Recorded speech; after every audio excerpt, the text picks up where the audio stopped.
প্রিয় দর্শক, দেখুন শীতলক্ষা নদীতে, এই শীতলক্ষা নদীর ব্রিজ, শীতলক্ষা ব্রিজে কীভাবে দেখুন এই যে আমাদের কাশফুলের গাছগুলি কীভাবে গোছায় খুব দ্রুত। এই ভাইটি যাবে কুষ্টিয়া ভেড়ামারা। আপনাদের বাড়ি কোন জায়গায়? কুষ্টিয়া ভেড়ামারা। Kushtia Bheramara, post office Bahadurpur. ভাইয়ের দেখুন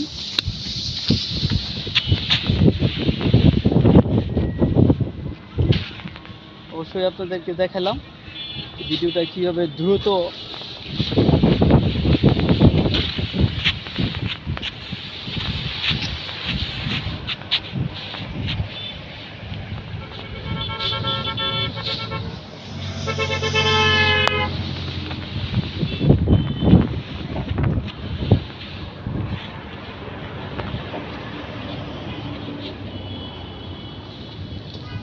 আপনাদেরকে দেখালাম কিভাবে গোছানো হয় কাশফুলের সেই গাছগুলো।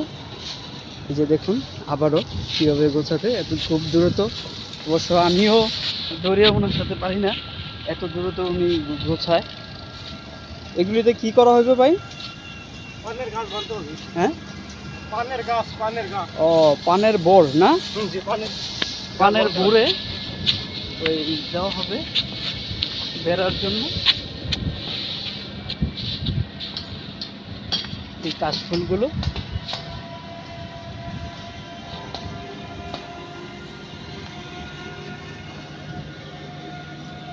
শীতলক্ষা নদী এবং যে ব্রিজটি শীতলক্ষা ব্রিজ বন্দর,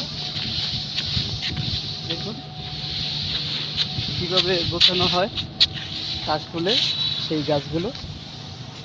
ভাই আপনার নামটা কি? মানে মোহাম্মদ আজমল হোসেন। মোহাম্মদ আজমল হোসেন। আজমল হোসেন।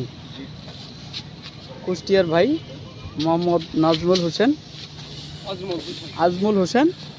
ওনার বাড়ি কুষ্টিয়া। আমাদের এই বন্দর থাকেন আপনি? হ্যাঁ, বন্দর থাকে, মাহমুদনগর।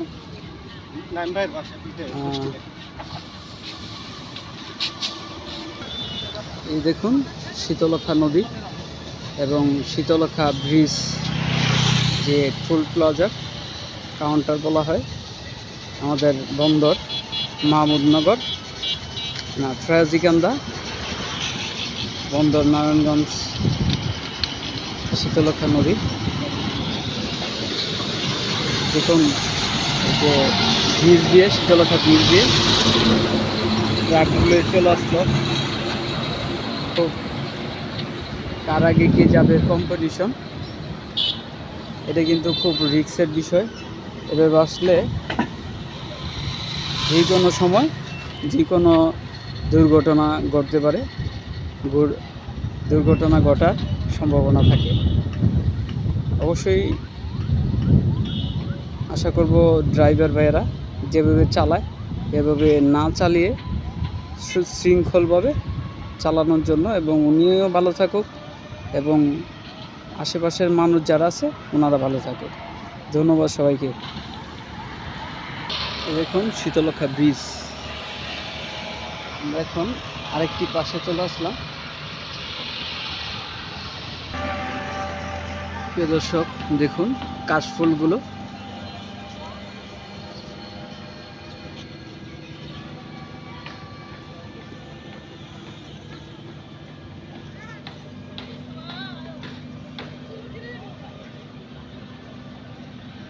কাশফুল শীতলক্ষা ব্রিজের দুই পাশে সারি সারি হয়ে আছে কাশফুল। দেখুন সুন্দর একটি দৃশ্য।